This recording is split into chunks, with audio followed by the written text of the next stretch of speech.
ಲಿಂಗದಹಳ್ಳಿಯಲ್ಲಿ ಅಬಕಾರಿ ಇಲಾಖೆಯಿಂದ ಡ್ರಗ್ಸ್ ಜಾಗೃತಿ ಕಾರ್ಯಕ್ರಮ.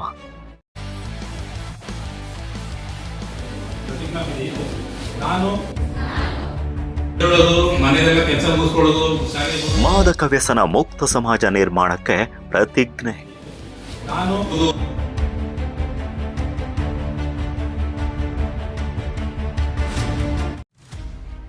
ವಿದ್ಯಾರ್ಥಿಗಳನ್ನ ಮಾದಕ ವ್ಯಸನದಿಂದ ದೂರವಿಟ್ಟು ಮೌಲ್ಯಯುತ ಜೀವನದತ್ತ ಕೊಂಡೊಯ್ಯುವ ಉದ್ದೇಶದಿಂದ ಪಾವಗಡ ತಾಲೂಕಿನ ಲಿಂಗದಹಳ್ಳಿಯ the New Empress Public PU ಕಾಲೇಜಿನಲ್ಲಿ ತುಮಕೂರು ಜಿಲ್ಲಾ ಅಬಕಾರಿ ಇಲಾಖೆ ಹಾಗೂ ಪಾವಗಡ ವಲಯದ ವತಿಯಿಂದ ಮಂಗಳವಾರ ಮಾದಕ ದ್ರವ್ಯ ಮತ್ತು ಮಾದಕ ವಸ್ತುಗಳ ದುಷ್ಪರಿಣಾಮಗಳ ಕುರಿತು ಜಾಗೃತಿ ಕಾರ್ಯಕ್ರಮವನ್ನು ನಡೆಸಲಾಯಿತು.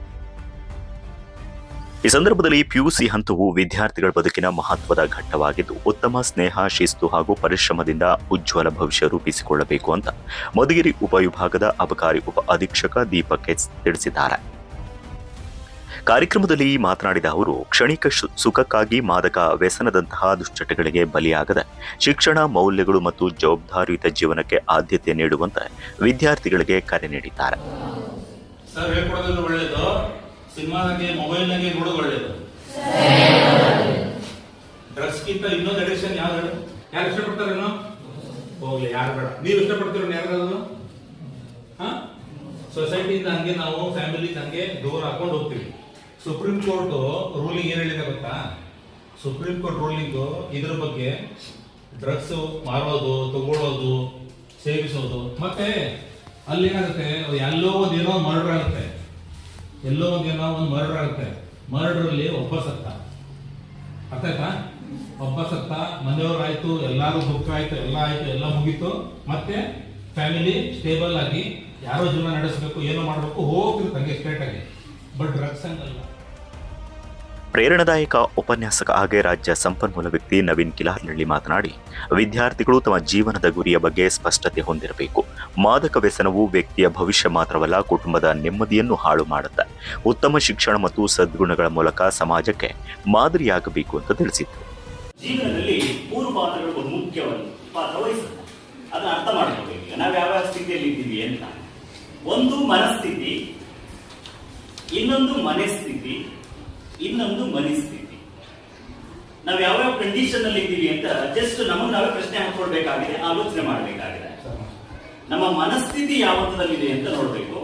ಎರಡನೇದು ಮನಸ್ಥಿತಿ, ಮೂರನೇ ಪಾಯಿಂಟ್ ಮನಸ್ಥಿತಿ.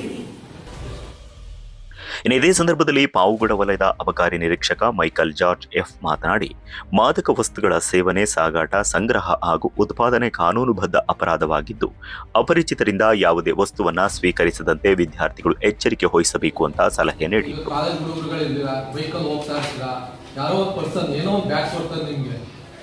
ಯಾವುದೋ ಒಂದು ಬ್ಯಾಗ್, ಅದ್ರಲ್ಲಿ ಏನಿದೆ ಏನು ಅಂತ ನಿಮ್ಗಳಿಗೆ ಯಾರಿಗೂ ಗೊತ್ತಿರಲ್ಲ.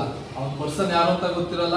ಏನೋ ಸ್ವಲ್ಪ ದುಡ್ಡು ಕೊಡ್ತೀನಿ, ಒಂದು 5 ರೂಪಾಯಿ ದುಡ್ಡು ಕೊಡ್ತೀನಿ, ತಗೋಗಿ ಇನ್ನೊಬ್ರಿಗೆ ಕೊಡಿ ಅಂತ ಹೇಳ್ತಾರೆ ಅವರು. ಬಟ್ ಅದರಲ್ಲಿ ಏನಿರುತ್ತೆ ಏನು ಅಂತ ನಿಮ್ಗೆ ಯಾರಿಗೂ ಗೊತ್ತಿರಲ್ಲ. ಬಟ್ ಅದ್ರಲ್ಲಿ ಏನೇ ಇರ್ಬೋದು, ಅದು ಯಾವುದೋ ಈಗ ಕಾನೂನು ಬಾಹಿರವಾದ ವಸ್ತುಗಳೇ ಇರ್ಬೋದು, ಏನೇ ಇರ್ಬೋದು, ನಿಮ್ಗೆ ಅರಿವಿರಲ್ಲ. ಆದ್ರೆ ಅದು ಏನಾದ್ರು ನಿಮ್ಮ ಬ್ಯಾಗ್ಗಳಾಗಲಿ ಅಥವಾ ನಿಮ್ಮ ಬೈಕಲ್ಲಿ ಕ್ಯಾರಿ ಮಾಡೋದಾಗ್ಲಿ, ಅದೇನಾದ್ರು ಸಿಗಾಕೊಂಡ್ರೆ ಅದನ್ನ ಯಾರು ಎಕ್ಸ್ಕ್ಯೂಸ್ ಮಾಡಲ್ಲ, ಯಾಕಂದ್ರೆ ಸಿಗಾಕೊಳ್ಳಲ್ಲ. ಅದ್ರ ಬಗ್ಗೆ ಅರಿವಿರುದ್ದಲೇ ಇರೋರೇನೆ ಸಿಗಾಕೊಳ್ಳೋದು. ಕಾರ್ಯಕ್ರಮದಲ್ಲಿ ಸಂಸ್ಥೆಯ ಅಧ್ಯಕ್ಷ ವೀರೇಂದ್ರ ಕುಮಾರ್ ಮಾತನಾಡಿ, ಸಮಯ ಪ್ರಜ್ಞೆ ಹಾಗೂ ಜ್ಞಾನಪೂರ್ವಕವಾಗಿ ಓದಿನಲ್ಲಿ ಹೆಚ್ಚು ಆಸಕ್ತಿಯನ್ನ ನೀವು ವಹಿಸಬೇಕು ಅಂತ ವಿದ್ಯಾರ್ಥಿಗಳಿಗೆ ಸಲಹೆ ನೀಡಿದರು. ಇದು ನಿಮ್ಮ ಒಂದು ಮೂಲ ಘಟ್ಟ.